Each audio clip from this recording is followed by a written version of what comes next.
Hi, எல்லாரும் எப்படி இருக்கிறீங்க? சுகமாக இருப்பீங்கன்னு நம்புகிறேன். ரொம்ப நாளைக்கு பிறகு உங்களை கங்குவா திரைப்படத்தோட விமர்சனத்தில் சந்திக்கிறதுல மகிழ்ச்சி. கங்குவா சூர்யாவோட 39வது திரைப்படம். தமிழில் அண்ணாத்தைக்கு பிறகு சிறுத்தை சிவா இந்த திரைப்படத்தை இயக்கி இருக்கிறாரு. இதனுடைய இசை தேவிஸ்ரீ பிரசாத் அவர்கள், சினிமாட்டோகிராஃபி வெற்றி பழனிசாமி அவர்கள். இதற்கு வசனங்கள் எழுதியிருக்கிறவர் மதன் கார்த்தி அவர்கள். பேன் இந்தியா அளவில் மிகவும் கடினமான உழைப்புகளை போட்டு உருவாக்கப்பட்ட இந்த திரைப்படம் எப்படி இருக்குன்னு பார்க்கலாம் வாங்க. பல எதிர்மறையான விமர்சனங்களோடு தான் இந்த திரைப்படம் வெளியாகி இருந்தது. அந்த விமர்சனங்களோட தான் அரை மனதோட இந்த படத்தை நானும் பார்த்திருந்தேன். அதனாலேயோ என்னவோ ஆரம்ப காட்சிகள் கொஞ்சம் அறுவையாக இருந்தாலும் அது சகிப்புத்தன்மையை சோதிக்கிற அளவில் இருக்கையில்.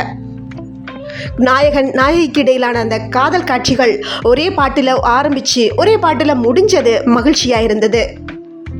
ஆனால் எந்த இடத்துல கதை காலம் கடந்து 1070ஆம் ஆண்டுக்கு போகுதோ அந்த இடத்துல இருந்து எங்களுடைய கண்களை விளக்க முடியாத அளவுக்கு அந்த திரைப்படம் எங்களை கட்டி போட்டு இருந்தது என்று தான் சொல்லணும். இருதயத்தை பிழிந்தெடுக்கிற மாதிரியான வசனங்களும் இசையும் எங்களை அந்த சீட்டினுடைய எட்ஜில் உட்கார வைத்திருந்தது. ஆனால் இடைக்கிடையில் வந்த சூர்யாவினுடைய வசனங்கள், அந்த நாடகத்தன்மை எங்களுடைய சுய உணர்வை கொஞ்சம் தட்டி எழுப்பி விடத்தான் செய்தது. ஆனால் அது ஒன்றும் பெரிய குறையாக தெரியல.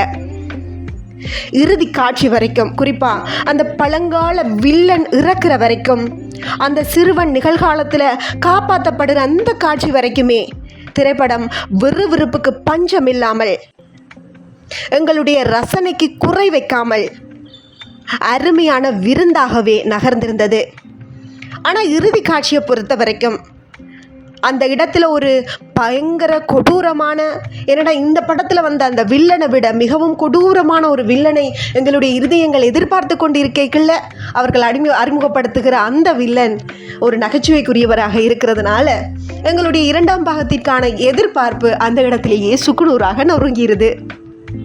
ஆனாலும் திரைப்படத்தை பொறுத்த வரைக்கும் எந்த இடத்திலையும் சுவாரஸ்யம் குறையாமல், விறுவிறுப்பு குறையாமல், மிகவும் வேகமாக அது நகர்ந்திருந்தது. எங்களுக்கு அது விருந்தாக அமைந்திருந்தது என்றதில் எந்த ஒரு மாற்று கருத்துமே இல்லை. அந்த வகையில் கடுமையாக உழைச்சிருந்த இந்த படக்குழுவையும் நடிகர்களையும் அந்த படத்திற்காக பணியாற்றிய எல்லோரையும் நாங்கள் பாராட்டத்தான் வேணும். அந்த வகையில் இந்த வீடியோ மூலமாக எங்களுடைய பாராட்டுகளை தெரிவித்து கொண்டு மீண்டும் மற்றொரு வீடியோவில் உங்களை வந்து சந்திக்கிறேன். நன்றி, வணக்கம்.